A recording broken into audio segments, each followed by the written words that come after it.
presidente, pastor desta igreja, muito obrigado. Sua muito digna esposa, sua família, pastor Joel, muito obrigado.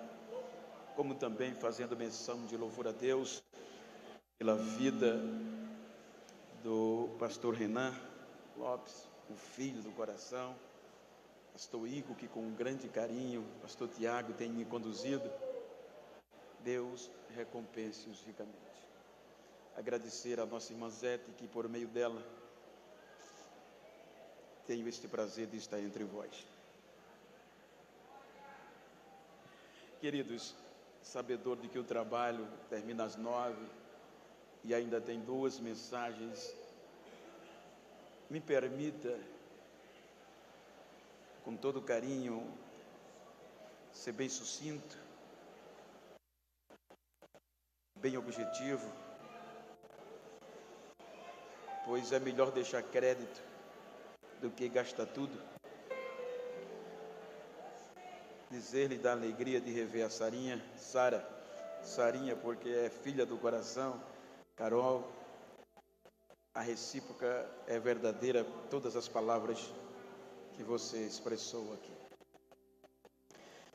Eu quero só ler um texto para fazer uma rápida reflexão. Capítulo 18 de Jeremias diz o seguinte: palavra do Senhor que veio a Jeremias dizendo: põe-te de pé e desce à casa do oleiro, e ali farei que escute as minhas palavras. Em seguida desci à casa do oleiro, de acordo com a palavra do Senhor, e eis que se encontrava realizando uma obra na roda de oleiro. Então o vaso de barro que fazia se quebrou na mão do oleiro, assim que de novo fez outro vaso, como melhor lhe pareceu. Queridos, eu quero tomar esse texto, que é por mais conhecido, é um texto áureo de nós, pregadores, leitores. Mas nesta noite, de forma sintética, eu gostaria de falar-lhe sobre a mão de dentro. Diga comigo, a mão de dentro. A mão de dentro. A mão de dentro. Quando nós observamos, os irmãos observam que o contexto anterior é um contexto destrutivo, é um contexto de desobediência, é um contexto, na ótica humana, tão irreversível, que o próprio Deus disse a Jeremias: não ore, não interceda por este povo, porque ainda que se apresentasse Moisés e Samuel diante de mim, eu não os ouviria. Então, quando nós percebemos o contexto natural do ser humano, nós, como seres humanos, costumamos apontar só os erros, os fracassos das pessoas.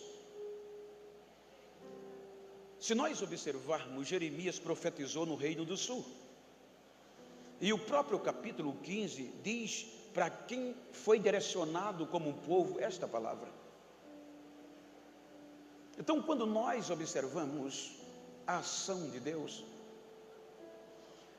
ela é um contraponto, parece um contrassenso para a nossa cultura, para o nosso proceder.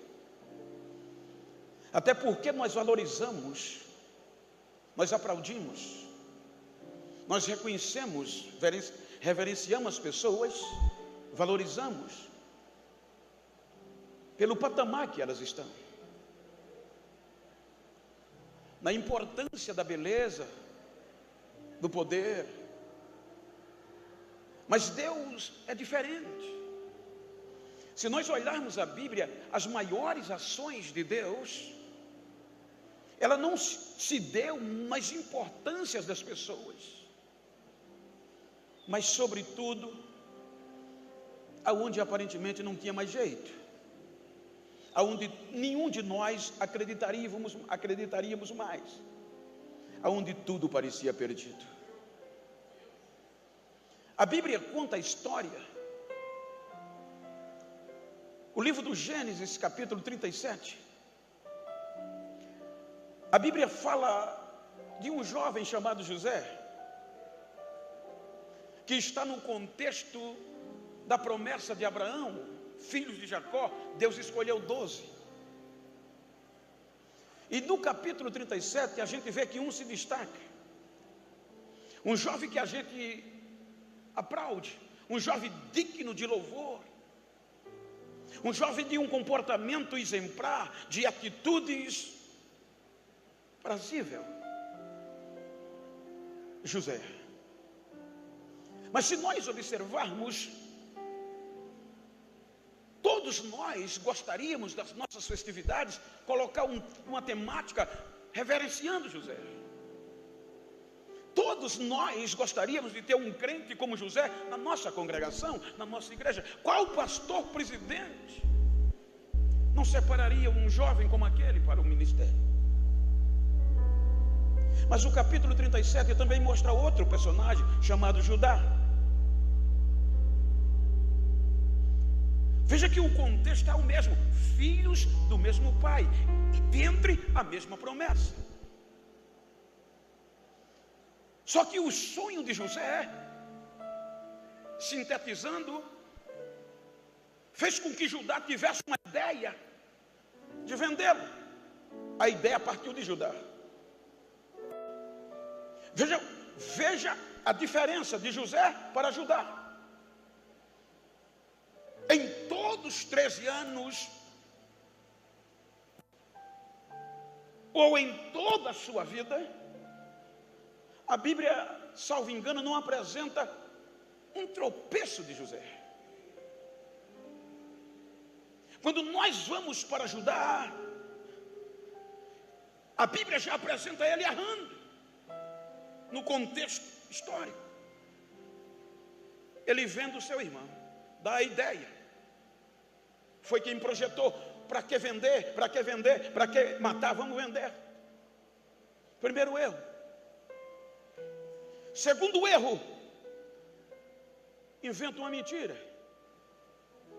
para o próprio pai com os seus irmãos. O pai quase morre e ele não teve a hombridade de dizer: pai, a gente mentiu. Qual filho, numa ótica sensata, via um pai num desespero daquele, quase querendo morrer, e não se arrependeria? Mas não. O capítulo 38 abre só para ele. E começa dizendo que naqueles dias, nos dias que o pai mais precisava, ele saiu de casa, deixou os seus irmãos e o seu pai e foi morar em Canaã. Isto não era bom, porque era um dos maiores medos que um pai tinha, que os seus filhos, pai hebraico, pai hebreu, fosse morar em Canaã, porque Canaã estava na rota da destruição. Canaã tinha comportamentos adversos ao que Deus deu a Israel. Então ele diz: ouça, segundo erro. Terceiro erro, quer casar.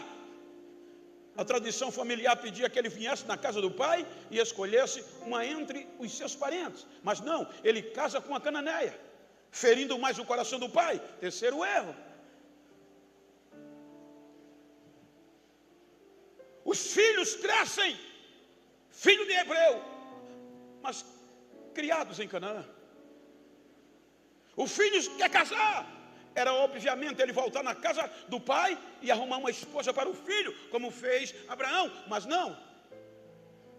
Ele escolhe uma cananeia.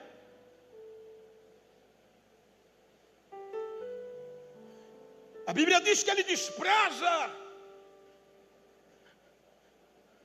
esta mulher quando o primeiro e o segundo filho morrem. Comportamento adversos a partir, no mínimo, consecutivamente, 6 erros a 7 erros. Em quem você mais investiria? Em José ou em Judá? Se você tivesse que escolher, quem você escolheria? Mas quando ele pensava que era dono do seu nariz, nariz empinado, errando, e parecia que nada acontecia, é que Deus costuma soltar o carretel e vai dando corda.